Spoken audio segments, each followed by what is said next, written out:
المطبخ الإثيوبي من أقل المطابخ المنتشرة في العالم، لكن هذا المطبخ لسه محتفظ بهويته المتوارثة من جيل لجيل، وقائم على مكونات أولية زي العدس والخضار وأكيد خبز الإنجيرة.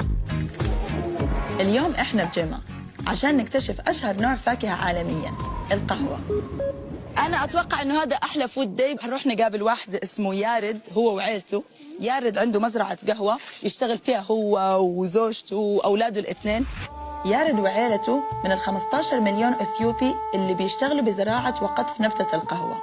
فبمجهودهم تعد أثيوبيا خامس أكبر منتج للذهب الأسود عالمياً، وتتركز خاصة هنا في جمة بمحافظة أوروميا.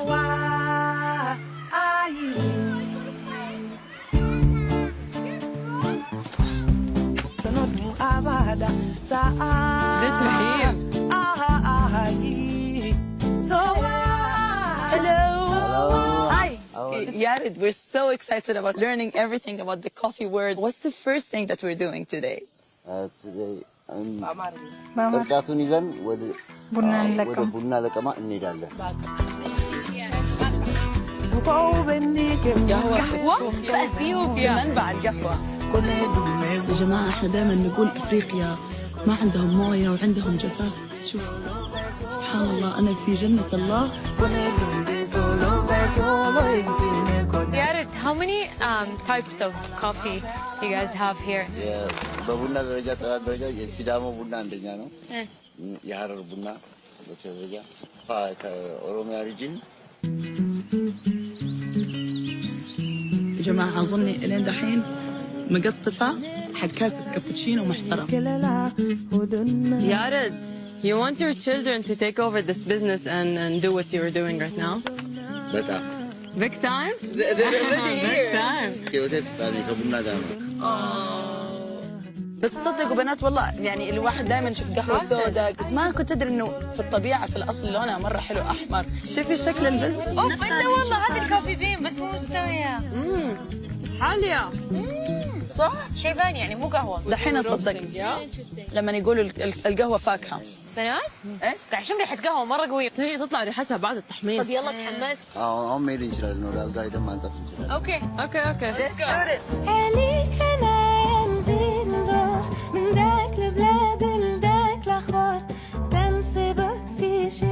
How long does it take for the beans to dry? 1 week. 1 week. Okay. How many times do you do this process of picking up the beans and then spreading them to dry? በተለያየ ቀን ነው የሚሰጠው። በአንድ ቀን አይሰጣም። በአንድ ቀን አይሰጣም። በተለያየ ቀን ነው። በተለያየ ቀን ነው የሚሰጠው። ይሄ ደርቆ ሲገባ ሌላውን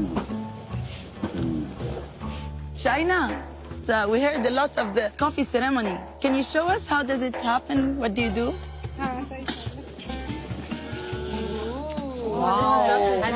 مستوية. طقوس إعداد القهوة ما بتقل أهمية عن شربها، تقليد متبع يومياً بين كل الطبقات الاجتماعية، وبيبدأ مع طحن التمرات. What do we do with this? What's the next step for it? أطبقنا وكلونا. ما كنت أدري إنه في مرحلة تغسيل للقهوة. أهمية هذه الثمرة بالمجتمع الإثيوبي ترجع للأساطير العديدة اللي نسجت حول اكتشاف القهوة. خليني أحكيكم قصة القهوة. راعي غنم اسمه خالد في يوم من الأيام كان قاعد يرعى الغنمات حقته، وفجأة لقيهم إنه قاعدين يتصرفوا بطريقة غير طبيعية، وانتبه إنه هم قاعدين ياكلوا التوت الأحمر هذا اللي في الشجر، فقام أخذوا هو نفسه جرب هذه الفاكهة وجاله نفس الإحساس إنه هو كمان هايبر، قام أخذها وراح عند زوجته يقول لها اسمعي كده كده كده حصل معي، قامت قالت له أوف هذه هي ثمار الجنة، روح وديها عند المين عند النساك اللي في الصوامع. قال له الناس قالوا لا هذه ثمار الشيطان، قام أخذها ورماها في النار. بس رماها طبعا الغرفة هذه الصوامع حقتهم كلها صارت ريحة القهوة المحمصة، تجمعوا عليها ولقيوا إنه البذور هذه حقت القهوة لما يحطوها على الجمرات تطفي النار تطفي الجمرة، فقاموا أخذوا الباقي حقها وحطوا عليه موية حارة وشربوا منه يومها. طبعا ما ناموا فصاروا يشربوها طول الليل عشان تساعدهم يقعدوا صحيين يكملوا صلواتهم طول الليل.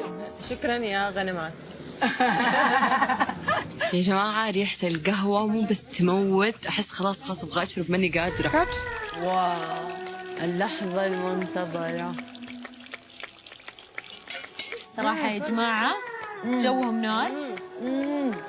والله انه هذه اللي انقل لها تسلم يدك، قطفتها وحمصتها وطحنتها تسلم اللي جابتنا هنا حبيبتي.